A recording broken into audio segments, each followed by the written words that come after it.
Hello guys, and welcome to HandyRadio's YouTube channel.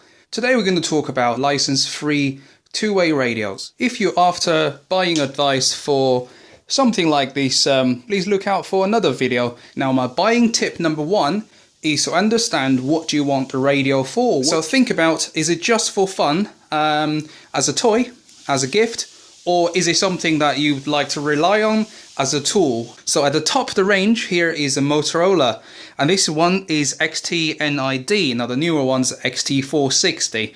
They cost just over £100. And in my opinion, this is great for a small business or someone who doesn't really need to think about paying for a radio license. Think about a reliable waterproof, dustproof, shockproof radio, and just over £100 you get one. Now that's the difference. For some of the other ones you get a pair or even four in the pack, but this time with the Motorola one you only get one. So if you want the pair, you've got to pay £200 plus. This here is Motorola TLRT60, something really nice. I'd rate this radio really highly. A lot cheaper than the XT-NID or the more business-like models, but it still does the same frequency, same channels, and pretty much has the same features. And the selling price for something similar to this Motorola model is around £50, £50–60. And again, that's half the cost of a business type handheld unit. And you also get a pair usually in the package. Also, for about £50 you can buy a pair of Cobra handheld radios like this.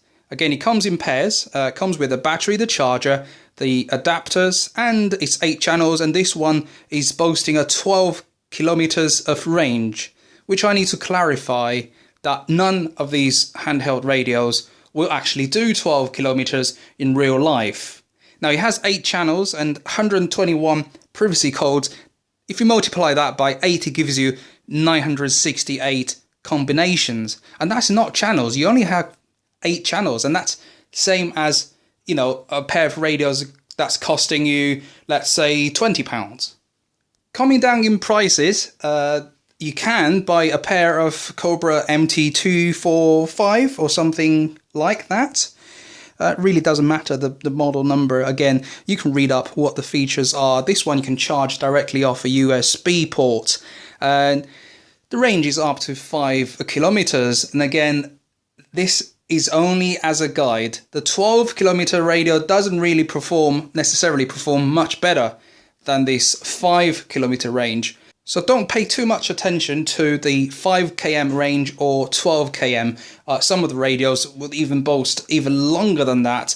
And for much less money, you can really treat yourself to a pair of really basic type of PMR446 or license-free radios. Now, we have 2 models here, and both of them are available on HandyRadio's website. But the key difference between, let's say, this one and the Motorola one, in my opinion, is the, if you like, build quality and the badge. They all do 8 channels if you go for the PMR446 range.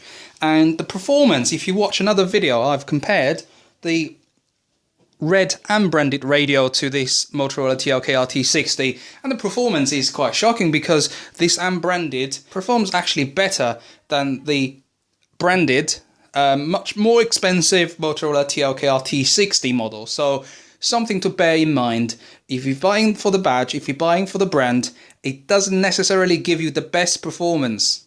To buy a pair of radios that's going to be more attractive for children as toys for Christmas or for any occasions, or go for the occasional camping or, you know, some sort of holiday outdoor activities, go for something cheaper. So don't waste your money, about £100 for one of these. To get the most out of these radios, you need to remember the following things. Think about the area you're transmitting between radio to radio. If it's heavily built up or wooded area, you're going to suffer from a reduced range. And number 2, think about the battery life. If you have, flat battery, or if you don't have full charge, your range will be affected. The last thing you need is to have flat batteries on this radio. So always think about having spare batteries. Now, these 2 here in the middle, they will just use any AAA sized batteries, and you can have rechargeables for the Motorola one and the Cobra one. So again, is think about your application. If you're only going to use the radio once or twice a year, there's no point having a rechargeable radio, because you are paying more money towards that extra feature. If you're looking for a pair of radios that will work just out of the box without the hassle of charging or recharging, just go for something simple. And then just use good quality AAA batteries. Then you can never go wrong. And like I said, if you're only going to use the radios a couple of times a year, then don't worry about recharging or lithium-ion battery or something that's too fancy, which you're not going to benefit from that feature. You should be able to talk and receive from different brand and models of radios. For example, all the radios you see here are on the PMR446 band, which means they all have 8 channels and they should have the same frequencies. So as long as you haven't set a privacy tone, then you'll be able to communicate between these radios. So it's another myth, you have to have the same brand or model of radios. No, you don't. If you have one of this, one of that, or something else on PMR446, there's no problem to get them working together. You will also find on some radios you don't get the wall charger, the wall adapter, but you get a USB cable. And for this model, you can charge both radios using the USB cable simultaneously plugged into, like, let's say a mobile phone charger or a computer with a USB output. If you're thinking about using a headset, either with a PTT feature or just to listen, you need to think about the compatibility of some of the radios with a headset you're thinking about purchasing. Actually, this one uses the same as the Binatone models, which is another great brand of radios. I really like Binatone. The general rule of thumb is if you go up in terms of the amount of money you spend with these radios, you're going to get more features. You're not necessarily going to get more range, but you can have more features. Another feature some people may fancy is the scan function. Now, don't expect them to work like a scanner that will scan, police frequencies or emergency services or other band. They can't. The PMR446 radios can only scan the PMR446 band, and they're only doing the 8 channels, going from 1 to 8, and cycle through those 8 channels. And some models like this one will be able to scan the privacy code used for that channel.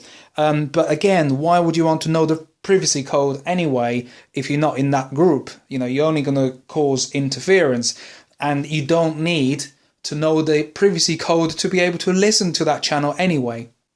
Some radios are advertising to be able to work as a baby monitor. That's my other little pet hate, really. I don't want to use a PMR446 radio as baby monitor.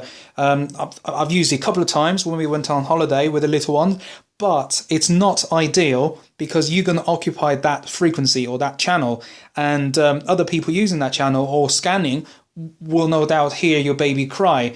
And the Vox feature on this one or on the Motorola one, some of them are not great, so you can't really rely on them to be like a baby monitor to pick up when your baby cries. And that's something I don't tend to rely on. People do ask me, can I use them as baby monitors? I said, well, they're not purposely built baby monitors, so get something proper, and these probably will work as a just emergency kind of last result, but don't rely on them as baby monitors.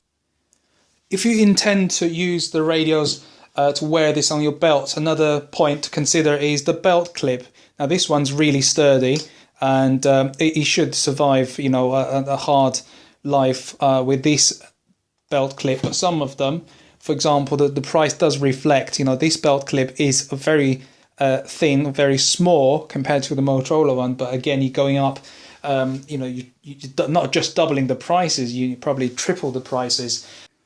Remember, these radios are not advertised as waterproof or splash proof.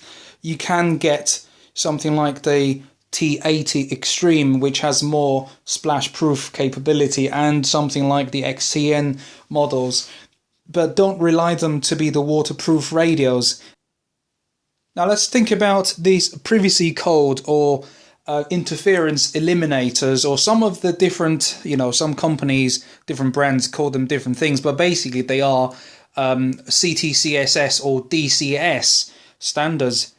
Basically means the radio is going to transmit another tone on that frequency or on that channel, and only the receiving radio with certain codes selected will be able to receive that. Now, don't think you're going to get anything private on these PMR446 radios. Nothing is private on these analog radios as long as people know you're transmitting frequency or channels. They can listen in. Doesn't matter what privacy code you put in. This is not to make your conversations private. It's only to filter out the transmitting radios which don't have your specific privacy code. For example, this one has 968 privacy combinations. Now, it doesn't mean you have that many channels. If someone, for example, on this little radio transmits on channel 1 and you set that on channel 1, you are still going to hear that channel unless you enter one of these codes. Now, you won't be able to hear what this radio is saying, but channel 1 is still occupied, so you cannot transmit anyway. So think about your area as well, where you live or where you're going to use the radios. If you have a heavily congested, in terms of radio traffic, if you're going to have a lot of users in your area on this PMR446 license-free band, then think carefully. Again, you don't want to be investing in lots of money and then realize you can't really use the radios because too many local businesses or groups of people are using these 8 channels. Now, because I'm a licensed ham radio operator or amateur radio operator, I'd strongly recommend, if you have an interest, a hobby in radios, then think about getting a license and use something different. So, if you're thinking about getting a handheld ham radio or even something smaller, your possibilities, really, your options, when you think about going licensed is so huge. You can do so many different things. So if radio is your hobby, then don't stick just to the PMR446 or license free. I mean, don't get me wrong, there's a lot of activities on the free band. You can get PMR groups of people working on DX, so long range, trying to find contacts, going to hilltops. But if you're thinking about expanding your capacity, in terms of ham radio or using different radio equipment, think about licensed radio and look out for another video that's going to be dedicated to ham radio gears in terms of the handheld. If you have any question about buying PMR446 or license-free handheld radios, please feel free to leave your question in the comments section. I'm sure I haven't covered every single point or every single question you may like to ask. So think about your real application before you spend your money, and maybe think about asking your question before you buy.